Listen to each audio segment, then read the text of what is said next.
wala kang influence sa decision making. I will cite several instances na you exert influence over the secretary.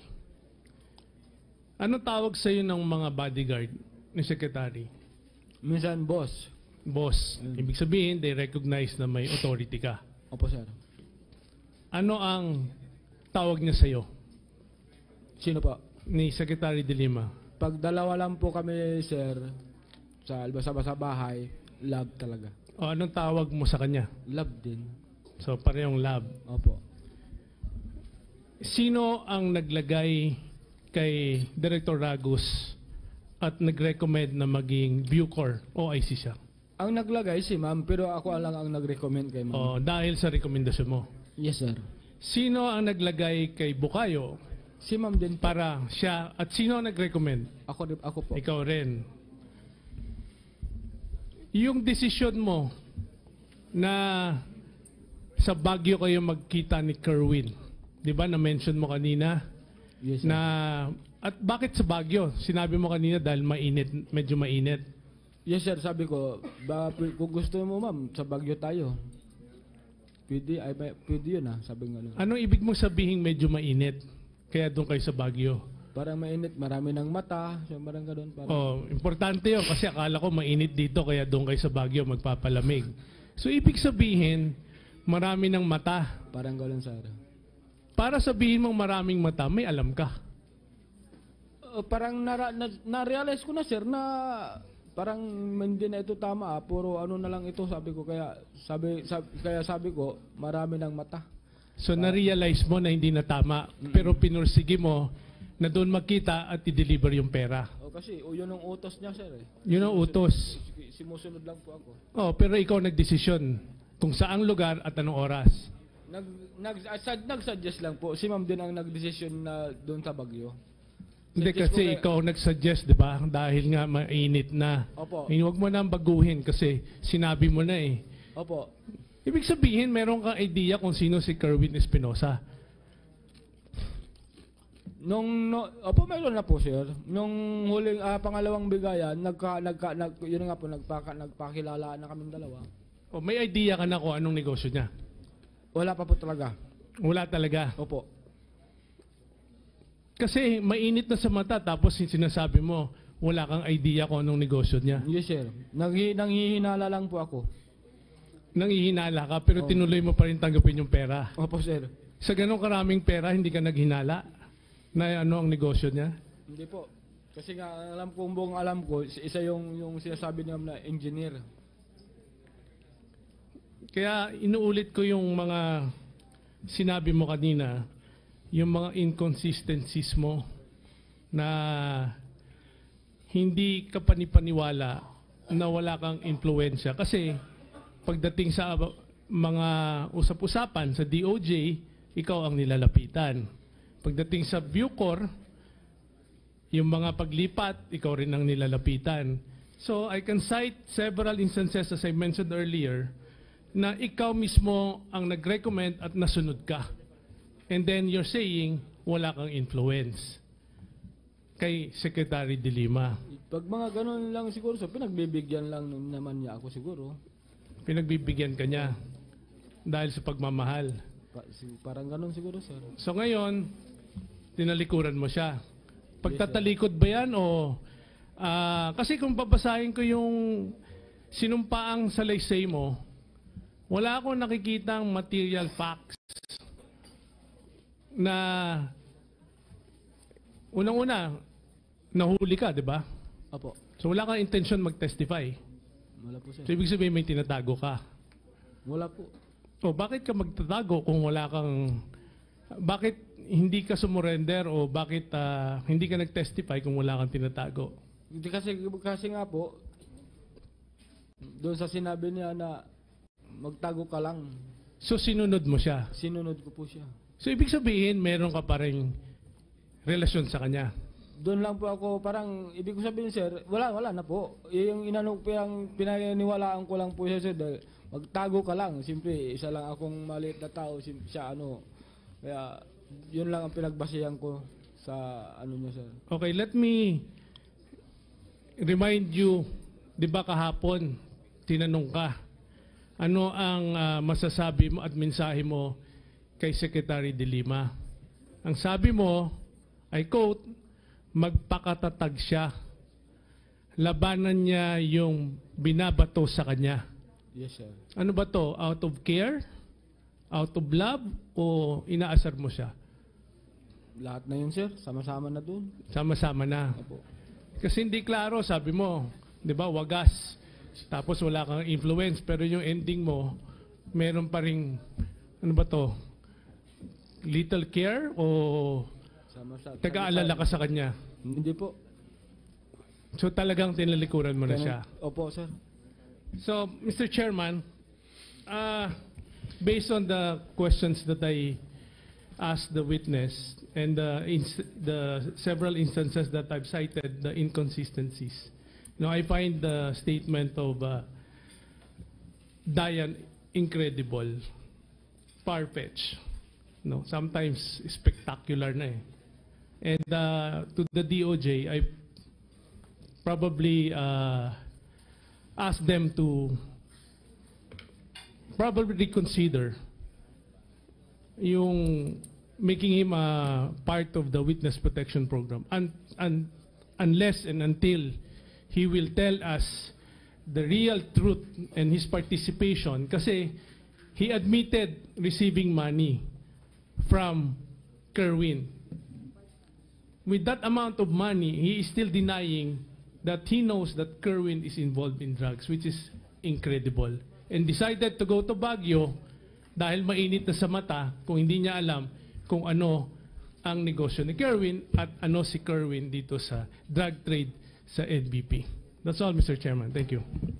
Thank you, Deputy Speaker. So, Point of before order, I recognize Mr. the Chairman. next... Point of order, Mr. Chairman. what is the point of order? Yes, Mr. Chairman. Since the testimony of Ronnie Dayan here pertains to the fact that the Honorable Senator Laila De Lima prevented him from testifying before this committee, Mr. Chairman.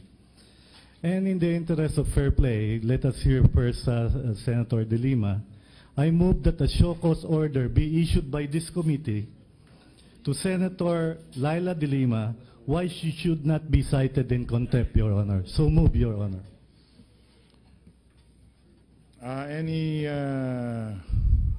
Any second to the motion? Second, Your Honor. Okay. Is there any objection? The chair hears none. The same is hereby approved. Paano ba to? So, I think, there is a motion, and I think this is a matter that ought to be acted upon, because what prevails upon the two chambers is actually interparliamentary courtesy. And when you say interparliamentary courtesy, this is just a courtesy that you ought to give to a co-equal body. Unfortunately, there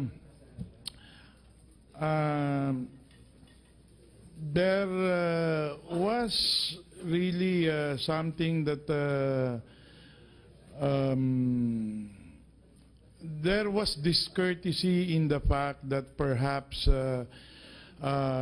telling a witness to not to appear here is something that really violates it, and then while we ought to observe courtesy, we expect the same from a member of a co-equal body. And so let me just point out that while we would not want to do it, but there is, I think, merit in the same. So there being a motion, a second, and there being no objection to that motion, the same is hereby carried. It came very untimely, Your Honor, because I was about to leave, and I will pass on the chair to my able vice chair, Congressman Ching Veloso, because actually I was supposed to leave this morning for China. I had to move it tonight because of a call to duty by no less than the speaker, who said that we have got to dispose of this particular issue to put a closure on our legislative inquiry. And so on that note, and of course, you know, Dismissing. I am divided on this, but I cannot even vote unless to break a tie, but there was never a tie, so so be it, so ordered. And before I leave and before I pass on the chair to Sir Chairman. Vice Chairman Ching Veloso, I'd like to thank everyone for your time, for bearing with us on this very important part of our life in Congress, particularly with respect to what I call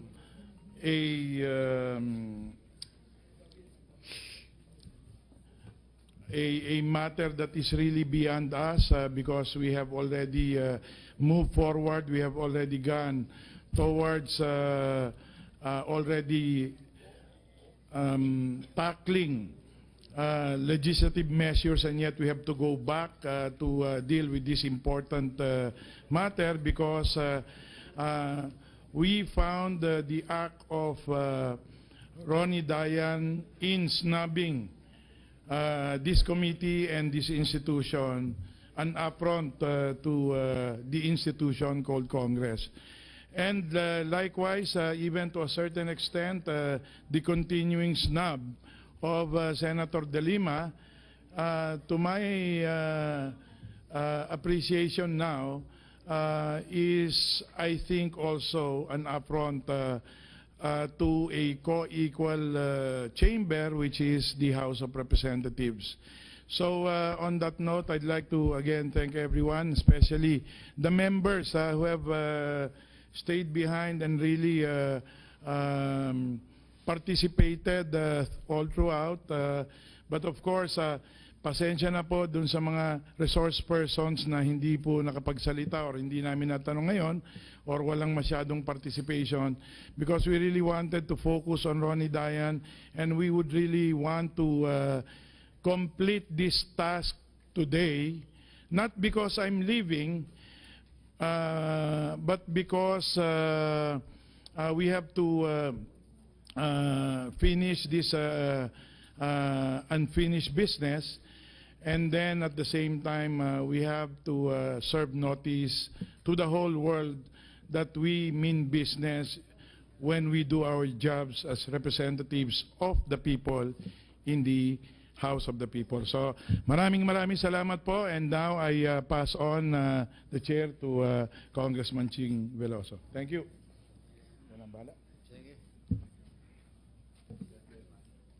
Sir Chairman, just a comment on what we voted upon.